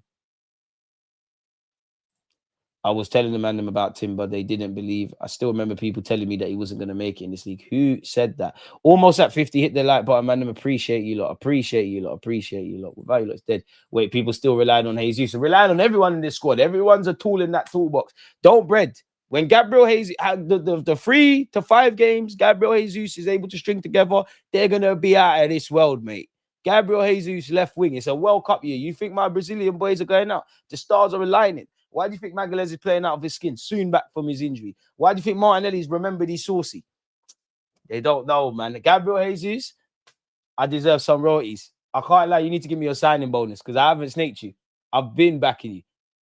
Yeah, true. They could have put Aubameyang said this on a Jamaican charity stream. Now, big up Aubameyang. It's more the fans then, man, because they get lost in the drama. Like fans, they get lost in the drama and the good, the bad, the funny talking points. Where let's have that, but remember it was for raising funds and awareness and that around Jamaica, innit? Like that's first. And listen, big up, not just Jamaica. There's things going on everywhere, innit? But that was the focus, though. Focus on that first. All the other stuff is nonsense, really and truly. North London derby, I'm trying to see Saka left wing, Gyökeres striker, Noni right wing, Eze 10. Can't back that, broski. I salute you, but nah, man. You got two man that they could start, but I don't see all the players coming back and being fit for the North London derby. What? Gun to my head right now, and again, subject to change. Ask me on Friday, I'll probably change my mind, but gun to my head, David Raya, Jurien Timber, Calafiori. I want to play Miles Lewis Skelly, but Calafiori is apparently going to be good. Oh, all right. Gun to my head. Everyone you know is going to die unless you name this lineup, bro. God forbid, stuff, Lord. But Raya in goal, Timber, Saliba, Calafiori, Hincapié, Rice, Zubamendi, Saka, Eze, Trossard, Gyökeres. Gyökeres is one I'm trying to gamble on. Marino, big up your team. I actually think Marino will be the one to sign, man. But if we're reaching to Merida and Lansbury as examples to prove Odegaard isn't the worst, then it's just proving my point. It's gonna have to prove your point, bro. But I can't lie to you. I think that's nonsense. I think there's a lot of men that don't rate Odegaard and all these things. There's no way you could say Premier League. You said Premier League error as well. Premier League inception. So that's big years. Arsenal fans, young and old. I think there's people that probably feel the same way about you with Odegaard. They will say that's nonsense. Definitely, I've seen some bullshit during the Emirates era. There's no way. Let's just say creative. There's no way Odegaard could ever be the best creative player of the Emirates era for me. Like there's others, but the worst, I think that's nonsense. And you can't have it both ways. You can't say he's the worst and then man start bringing up other names that dispel it, and then you say you're reaching. It's either like if man are saying of the Emirates era, everybody's included now. But I'm not gonna die on this Odegaard hill, bro. Like that's agenda driven, if I'm honest with you. I remember people telling me Ben White is clear of Timber, even after Arteta broke Timber by just playing him every match right away in free position. Coach got so excited with the play purchase. Who is telling you these things, boy? Side note, 100 his behavior completely derailed what was supposed to be a fundraiser for a devastated Jamaica, but not a platform to attack people personally. What are you referring to? Big up everyone, man. You was not backing Timber as much as me, because I've been wrong about bare things. I can tell you for sure, go back to that summer, there was two things and I still down these hills. I know Lavia is injured at this moment in time, but I wanted two centre midfielders. We got Declan Rice mustered. Somehow, we all knew Declan Rice was great. Somehow he's been able to show us even better. I was happy with that. At the time, I was like, yeah, Raya, cool. Didn't really see the angle of buying a keeper at that time, but that's why the gaffer's the gaffer. That's all right. Kai Havertz is, I'll tell you, 65 million big boys. I hear that. I wanted two centre mids, but that's not the point. I said then Timber is the most important signing we've made there. And I'm sure if I go and find the vids back, I even said, I understand the hype from and you could say it's still Declan Rice. I understand the hype around Declan Rice, you know, more English fans are watching him. I've been gassing up Timber, been in the awards for Timber. Even when people were trying to tell me Ben White's better in the final third, I'm sorry, it's nonsense. There's maybe certain 1-2 things, like all players, White can do better than Timber. And I'm not making this Timber versus White. I fucking love both of you. It's a squad, got two great men. White is someone that I'll always have a lot of time for, because let's have it right. Similar to Timber, for years, we have ran White into the ground. For years, he's been concealing injuries to go and play. And there was times where White was used as a stick by the media to hit Arsenal over the head. Oh, they don't know what they're doing. We all know around when he said, I don't watch football. They're on him. Fuck that, man. What are your thoughts on Ox training at Arsenal? I don't think his conduct before leaving warranted this treatment. If you're training with the 21, I don't really care, bro. And listen, like, he's trying to find a club. He's trying to just tick over and whatnot. There's probably a wealth of experience. Someone like Alex Oxlade-Chamberlain playing for Arsenal, playing for Liverpool, winning stuff at Liverpool, playing for your country, being a young player and coping with expectation. There's plenty of things he could teach them young players, innit? Because if you're a little academy defender and you think you're that good, and Ox is doing things that people you play against, they're doing it in 3-4 touches. He's doing it in 1 or 2. You see the levels, innit? So, yeah, it is what it is, man. It's the sort of stuff our club do. I was a bit surprised. Not surprised. Maybe just staying in London or whatnot, but thought he would have went Liverpool. When every football take you make is wrong over the course of 3 years, I'd probably bounce to you. Who are you referring with? Like, what? You look got sometimes talk with context, man. Allow me. I don't know what you're saying. Hey, Linz, hey, come on, people, man. Everyone, come on, be nice. Everyone, be nice. Everyone, be nice. People that aren't posting in the space anymore, them man, like, what? Hey, man, what are you on about? But yeah, Ben White stock is gonna plummet, man. Social joins. I'm still back to this though, man. Behave with that. Behave with that. Saka looked unreal every time he drifted to the left in open play. Yeah, but I'm not for the Spurs game. I'm not moving Saka to the left just to accommodate Madueke. I just think Trossard is, Trossard and Calafiori are in a rich run of form, trying to continue that. Saka, you're playing. Don't get twisted. Like Madueke is an option. You need to play. I actually think if Gyökeres is fit, you're on the bench. Marino will start. I'm more on Gyökeres. There's 60 minutes there. Show me something and take it from there.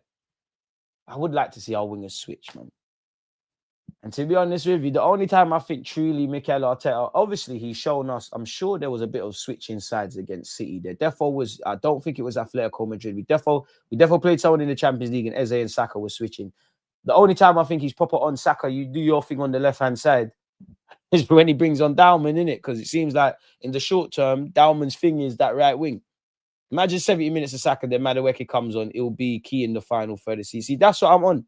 Him and Martinelli, boy, he's not even here to gas them as ballers. But, bro, like anyone that understands football, if you're a fullback and you've been in the wars with Saka or you've been in the wars with these guys and then fuck it, Martinelli, a road runner, he might not score or assist, but he's going to be at you. Or Madueke, 1 minute he's doing this, he's doing the Beyblades. It's long, man. It's long. It's long. I thought J. Emmanuel Thomas was going to do a thing as well. Big up to him. I think he scored on his debut for his new club. And DG, when you're taking all the mandem to a game, 100k subs. Do that. 100k subs. 100k subs. 100k subs. If you don't rate Odegaard, that's fine. No one respects your ball knowledge and enjoy. Hey, man, everyone, come on. Peace and love. Come on, man. You said I was doing to it. Listen, I've never called Timber generation. I'm not going to go that far, but no one's going to. I hold my L's. You lot can get onto me for Jesus and Martinelli. Nobody can never say I was not riding for Magalhães. I was not riding for Timber. I'm not having it. I'm riding for Declan Rice. Even riding for Declan Rice in the 8. Now, I'm not having it. I'm not having it, mate. By all means, get onto me for actually I deserve to be got on for. But respect. I was here with Timber. Timber excited me because I was watching at Ajax. He excited me. And I actually was jealous. I was even more gassed that we got Timber because I actually thought it was going Man United. Obviously, why I say that, I'm sure I don't remember if it's the FA Cup with the City won the treble against United or it's the one United won. Honestly, I don't remember, but Timber was at the game, innit? And I thought, Ten Hag link, he's finally got a good in. Then it felt like the next day, Timber signing for us. It was an under the radar thing. Like, thick. Respect. DG Semenyo coming to Liverpool. Semenyo, do the right thing, bro. Come home. Come home. Because no one was rating Noni. Noni's getting a bit of flowers now. Couple man get flowers over here in attack. You go Liverpool, boy. I don't know who Florian Wirtz is, but there was Germany. Apparently, he's an international and he's a generational talent. I've seen Wanyeri and them kind of young attackers turn up against City. I don't know what Wirtz is. I have not seen his act. I don't know what's going on with Frimpong. There's something poisonous going on at Liverpool. Semenyo, do the right thing. Ask Areola to get this. Areola, give Semenyo the number. Give Semenyo the number. To be fair, though, you lot would have got shagged because if you had Semenyo and Salah, you'd have lost both of them for January, innit? Really. I wonder when they're going to move AFCON to a summer tournament. I don't really care because I'm actually looking forward to AFCON. Like it's a good. I might even be lying. I swear it's AFCON in January 2026. But you can't have AFCON and World Cup surely? It can't be. When's the next AFCON? It can't be. Why have I got in mind? I might be making this up. When is the next? Okay, thank you, Google. Oh, it is. So it's mad thing, isn't it? So yeah, I'm from a football loving point of view. I'm looking, and I love the fallout, man. My best time around AFCON is the knockout stages, the penalties, the fallout, the journalists going mad. I don't want no players to get hurt, but flogged. Like it feels like the only tournament that feels a bit real, if I'm honest. So I'm looking forward to AFCON. Obviously, you got the World Cup. We've got club football at this moment in time. December the 21st of December 2025 until Sunday the 18th, 2026. That feels like a condensed tournament. When are they going to move that to the summer? I don't even know how I'd feel about that. I love the chaos, bro. I love the chaos, bro. I love the chaos, bro. You see when Ghana, if everybody that wasn't Mohammed Kudus was just getting caned, like I love that. It's the bro, tell man they're playing shit, bro. You can't come out here and do all of that, even with the whole Nigeria. I love that. You know, getting that in Europe, you probably get that in South America. You know, getting that. Big up Ireland. That's what football's. Troy Parrott. It don't matter what he wins in his career or whatever he does, I guarantee you, yeah, that was his best. The man scored a hat trick, but I don't even think he cares about the hat trick. The last goal he conceded, and Shabozla had to see. Even me, like Sunday League, I'm a shithouser. I talk a lot of nonsense, but sometimes when you have to eat humble pie, like Shabozla, hey, oh man, it's like when your little kid mum says he eats the vegetables. The he got humbled, mate. Who is winning the World Cup? Define winning the World Cup. I would say the favorites for me. Obviously, you know, the Frances, the Hollands, the Germanys, historically, they're always going to be up there and whatnot. In the same way, Champions League, you're always going to have Real Madrid and Bayern. For me, I see three teams with unique qualities that nobody can match. Obviously, big up Argentina. I think Jamaica, if they qualify, I think they've got the perfect blend, the best gaffer in the tournament, the best fans, the best weight. Just everything is wavy. It's just going to be cold. I see no reason as to why Jamaica can't win the World Cup. In many ways, they're better than the last two World Cup holders. So I have to say Jamaica. And I have to big up Jamaica's cousins, in it. Brazil were back. Football gave Messi a World Cup. They need to run him one. And then obviously, Mike, it's Calvino, isn't it? England and all that. Am I the only one that thinks Odegaard is better than Eze? They're better at different stuff, man. Like, they're better at different stuff. I don't even know who's more creative, bro. I think Odegaard's more pretty boy creative, but Eze's more street with it, isn't it?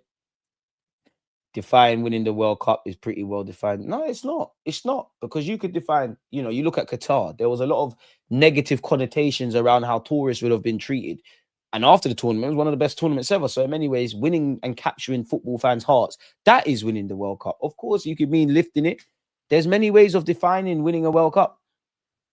You know, in many ways, Norway have won the World Cup. They probably might not lift it, but that's that's a generation that have qualified for the first time since whenever. So I don't know if it's well defined. Define. Arteta, shout me, man. Any press conference you don't want to go to, I got you, my boy. I wouldn't argue if Arteta started a midfield of Odegaard, Rice, and Eze, though. Depends on the conditions. The man said diplomatic DG back at it. Maybe. You know what? You lot call me a politician. Maybe you lot are right. Because we're centralist Arsenal fans. You see the far left and the far rights and the tops and the reds and all the tops and the bottoms and all these fans. We make contact with them. Maybe I am. Because that's what a politician does. They go into every fragment of society, give them an opportunity to speak. YouTube's Jeremy Corbyn, Black Jeremy Corbyn, vote DG Nation to the world, then back. Councilman Tate settings, corruption's only bad if I'm not involved. So like, comment, subscribe, mate. Odegaard is good. Sorry, Eze is good, but Odegaard's better. Winning the World Cup. You have to define winning, because when you lose, you win. You know, when you win, you lose. When you lose, you win. Such is life. You got to pay the cost to be a boss for a reason. You know, if Arteta wins the Premier League, he's probably lost a lot. He's lost a lot of sleep, lost a lot of it, there's so many things. Lost a lot of time with his kids, lost a lot of time with his wife, lost his sanity, gained his sanity. When you win, you also lose. When you lose, you also win. You can't get me, man. Are you lot, man? Hey, Doctor, because your name's mad. Nems, everyone, please be nice in the chat, man. So who's going to lift the trophy? I guess FIFA, innit, really, because they're the ones that have to lift it into the stadium. As I said, I think there's three countries that have the best chance: Jamaica, England, and Brazil. And then obviously you're going to look at the French, the Argentines. Yeah, man. Arteta, shout me. PR game is crazy. It's crazy. If you don't want to be silly, be silly. Odegaard is better in midfield than Eze for sure. Eze more athletic, so he can do better work on the wings. I just see Eze as a top quality Swiss Army knife. Big up Ireland. Yeah. Going back to the Ireland. Mad thing, bro. Last minute. fucking hell, mate. The scenes like got nothing to do with the Irish, but you get him like goosebumps and like crazy. And even for Troy Parrott, because he's someone that was highly rated at Spurs, had some injuries. I actually got a picture of him. I'm sure I've put it up like many years ago when I went to his agency. So big him up. You know what? Maybe my little words of advice bust him. It's Eze's opportunity to shine until Odegaard is back. Once he's back, Eze has to depend on Trossard to drop off to play left wing to get minutes. But I love the chaos. Big up DG Fire. Big up yourself. We got quite a few injuries, but we are good. Most of those that are injured are actually almost fully fit, and we got players that can fit in for big gabs. But you're right. Off topic, but what would be your lineup for England at the World Cup?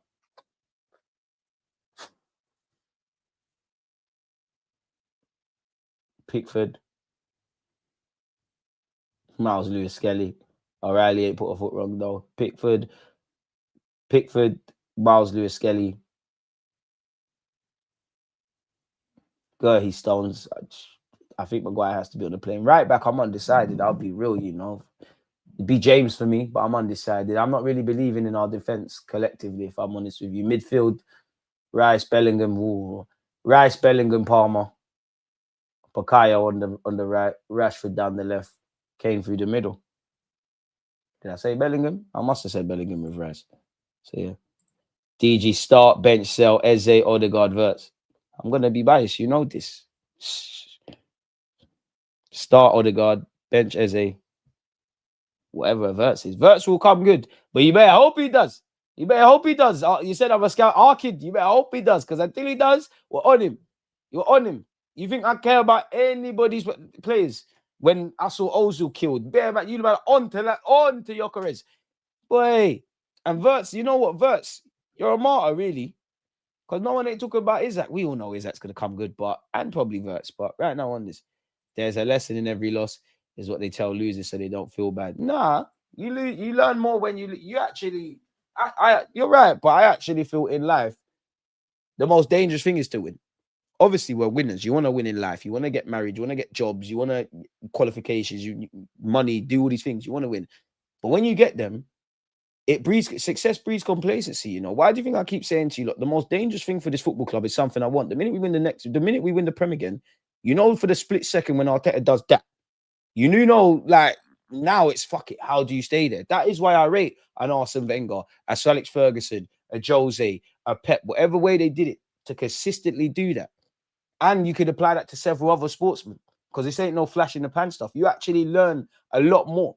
When you win, you don't learn that much. You know, of course, there's moments you've overcome adversity. That, you know, life might push you in a corner and you've learned a side of you, all of that. You learn more when you lose, bro.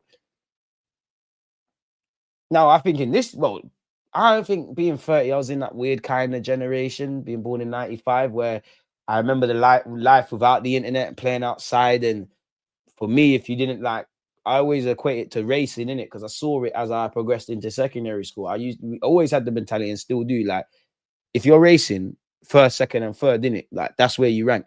You want to win. No one don't really care if you finish second or third. That's your mentality. Then it kind of went into this everyone's a winner type of thing. Like, you could be racing 20 man, and whether you're 20th or first, you've won. No, you haven't. You've lost. But it's in those moments that you learn things. In moments of adversity. I've read Pep Guardiola's autobiography. He wanted to step away from Barcelona.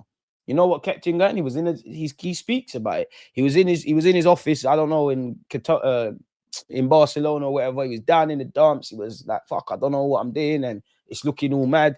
And he's looking at the tactics. He's in a bit of a mad way. And he said and this man is very talented, but he said one of the quietest men in the locker room came in Iniesta and said, the tactics are fucking brilliant.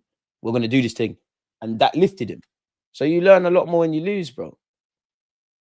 It's like in life. Everybody will see someone make it at something and you'll think, and they are lucky, but you don't know the L's they took. You don't know where God took them. You don't know the path they went on.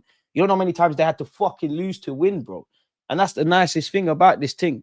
All you need to do is win once, you know, and that overcomes all the L's. So yeah, on Monday, don't give up, people. Young and old, don't give up. Is that diplomatic for you? Is that diplomatic for you? I feel like I'm on the I don't even know what you call it, the limo, when they wave it to people and that. Crazy. But yeah, man, is where it is, man. Let's run up the lights, people. Losses definitely make you stronger if taking it. Bro, I've learned more from losses, bro. Even if we talk about women, I learned more from losing gal than I ever had having them, bro. Like, this is all joking. It's not me. It ain't me. I think it was Jet next door. I don't know. But I learned more than that. I learned more, bro. I learned more losing peas than having peas. I learned more thing like going left than going right, if I'm honest. Because because even to the point now, I can't lie, it's probably a bit toxic. When good things happen to me, it's not that I don't believe I'm not deserving of these things or whatever. It's like, it's not quite that I can't believe it, but I'm paranoid of it now. Like I'm very paranoid, very, very, very paranoid of it. Like I won't get like I don't have the ability to get excited. Like appreciate you. Like, I hope we get to 100K. And it's more for you lot, man, because you lot here every day. Like you lot know who you're here every day. It's more for you lot, but I don't. It won't sink in. Like, and I know myself. Like psychologically, we get to 100K. I'm like, bro, like, it's 150 though. Like, it's not a million though. Like, let's keep moving. And that's something I've had to. But you have to. Sometimes you have to just settle in it. So yeah, DG, who's the biggest club in England? Define biggest. That's what she said. But I'm an Arsenal fan. It's the fucking biggest club in the world to me, mate. Like, I don't care. It's the biggest club. But if you're asking me to take my Arsenal out of, I'm only 30, so I'm going to say there's 3 teams in it. And I think the biggest is Manchester United. You know Liverpool's next. Then us, innit? I don't really care about this biggest club stuff. Like, my dad's bigger than yours. He'll beat up your dad. He'll thump him up and all of this stuff, man. That's true. All them lost gal taught, man, the game that's pro the game, man. That's the harshest lessons. You know? And someone don't really cares. But I remember losing my first shorty, man. I was like, oh, like, I thought we did like, bro, we've been through this and like, are you serious? Like, are you skits? Say nothing. Because then I came back and better, and then I was like, you're not even that special, bro. Like this, you're lit and that, but it's, I don't know how to explain it. It's like, man got Yao Mao, but I've also got Lionel Messi and Saka and Salah and Cole Palmer. Like, you're all lit. Like, I'm around litness now. Like, it's lit. Like, you need that. Men, you need L's. Every man should have their heart broken once in their life. I'll be real with that. I'll be real. I think they need that. It's a shock to the backside system. Like, and when it happened to me, it's dark. Because I'll be here with you, like, oh, what do you think of Arsenal? These times, boy, that's a big Arsenal. I don't care about that right now. We'll have some mess. And other things are going on. We'll have some mess. Absolute mess. God damn. As long as you can laugh. It'll slap sense into you, bro. It'll slap sense into you. You know what? And in the daytime, it's cool. See, when you turn up, you brush your teeth, turn off all your lights. You might read for a little half an hour before bed. See, when it's quiet, that's when it's the loudest, you know? I used to run away from that. Like, I used to run away from that to the point where I put ocean music on or just randomly start doing push-ups. And then I realized you have to step into the abyss in this life. Like, you can't run away from your demons. You got all of them. Fuck it. Let's have it. If I die, I die. It is what it is. So now, a lot of things in my life, I'm a bit of a loony at times, bro. Be honest. So yeah, you hear that, man. And even if you get turfed in the gym by a well, keep grinding, bro. You are onto something at the top blue. Diplomatic Gooner, new channel name. Appreciate it. Listen, diplomatic stuff, life lessons, football debates. We got it all, man. What do you think the issue for Verts and Isaac is? Individually, I'd say for Isaac, you've not had a preseason, you're not able to stay fit. I do think the collective, bro. Football's decided in both ends right now. Liverpool cannot defend. Forget their defense for a sec. They can't press amicably. There's too many holes in the squad. You know, it's too easy for teams to exploit. As you saw with City, Haaland just stood on Van Dijk. That obviously promotes. Haaland just stood on Van Dijk. That obviously promotes. What's my man's name? Kanate. Naturally, the keeper's gonna say, "Oh, my man standing next to Van Dijk, give it to Kanate," and they exploited the fuck out of Bradley and whatnot. Creativity is an issue. You lose Trent, you lose a lot attacking wise. And I haven't seen them bring in a 6 that can dictate tempo. I know Gravenberch has done that. It just feels like, I guess what I'm saying is square pegs in round holes. But I would believe, if I'm a Liverpool fan, all these players need to get their acts together. There's been too much turnover. You have to allow relationships to build, but there's been too much turnovers. But just by looking at Liverpool, if I criticize their central midfield recruitment, Ikatike is doing his thing, but is that not really hitting the ground running? Verts not hitting the ground running. The absence, creativity of Trent, can't defend properly. If you're saying all of this, I think it's a collective problem. And if it's a collective problem, every player has to take responsibility. But then you have to point that to, like, ultimately, it's your job slot. Because when you didn't have to reinvent the wheel too much, in which I don't really subscribe, even if it's Klopp's team, no one cares because he played Gravenberg a lot, for example, and I'm sure he tweaked things. But now this is your team where you've had a whole makeover, and it looks like that. It's gonna take a minute, bro. Yep, Trent was pivotal to Liverpool. Was foolish to let him go. He wanted to cut, bro. Wirtz would cook for a Pep system. No, Liverpool has the best defender, striker, 10 in the world. I hold them to it. Genuinely haven't seen Marcel in 2 months. Marcel's a runner, man. Big up DG. Would you rotate for the buying game if it meant we won the 2 Prem games? Yes and no. Yes, because I think that's logical. No, because I just want the strong. I know it can't be like this, but I just want the strongest team to go out there and just do this thing, man. I rate Wirtz. Just think Liverpool have destroyed their midfield defensively, trying to play him as a 10. Wirtz is cold, man, but I don't even think it's... Obviously, there's tactics and ability, and you're going to have to pull it out. I don't think it's that thing with Wirtz. Like, you've got ability, bro. You signed for X amount of 100 quid. You're a massive club in Liverpool, German golden boy. If you didn't rock up at Liverpool, you would have ended up probably at Bayern.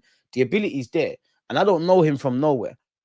But I don't want to sound like a passion merchant, but it feels like it's a heart thing now. Like, I'm not saying you haven't got heart. I think you need to show what you're on now. Like, the ability is there. You need to. It's a heart thing now. Like, you need to turn this around. Because I do think, I wouldn't say you hide, but kind of play within yourself. I do think people are harsh. You don't let Trent cut. You give him 500k per. Come on, boy. You give him 500k per week. Give him captaincy. Couldn't afford to lose him. Liverpool not my baby, anyways. Yeah, that's crazy, bro. Man, I'm not giving Trent Alexander-Arnold basically $2 million a year, $2 million a month, apologies, and Van Dijk and Salah, and doing what they're doing, and always sounding fee-free, bro. It's not making sense.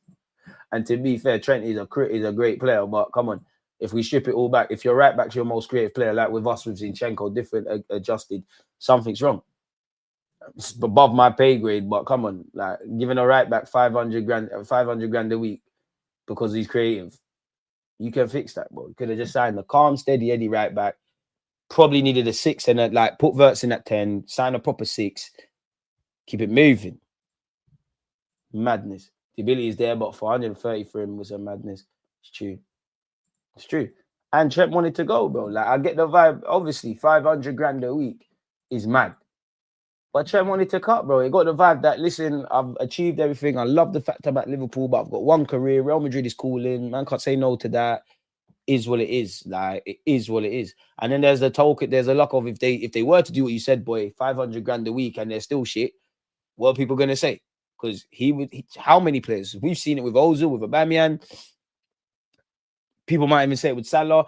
People beg for these players to sign new deals. They get new deals.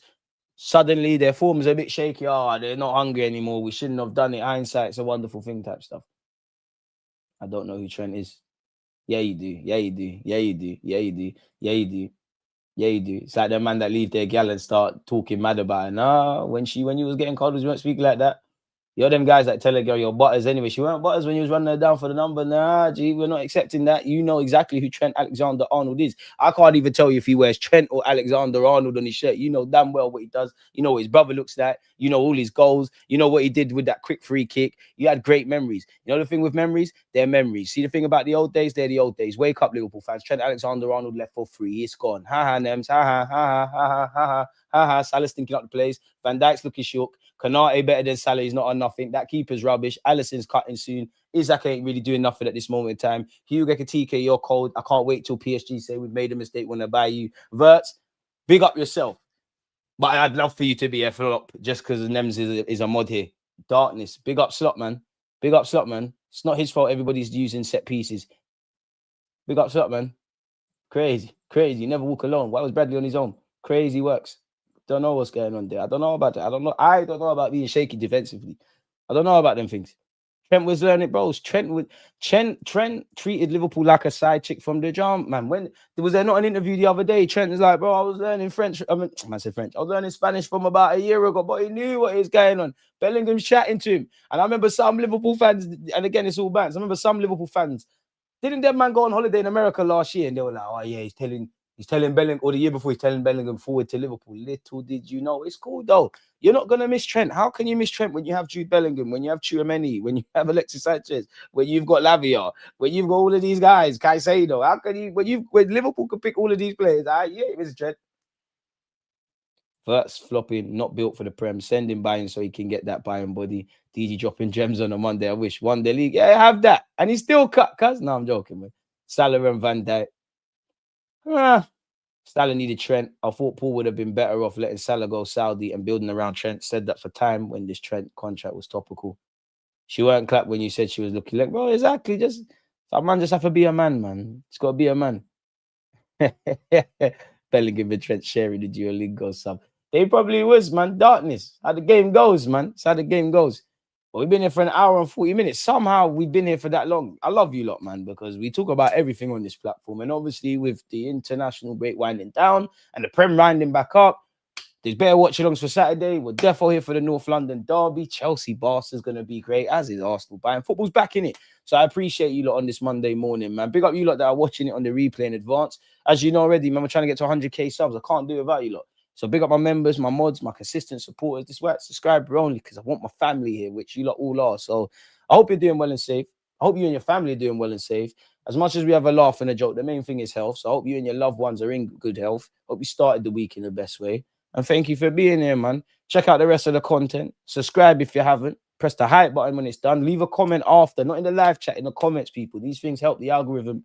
And until then, we'll link up, people. But for now, one love.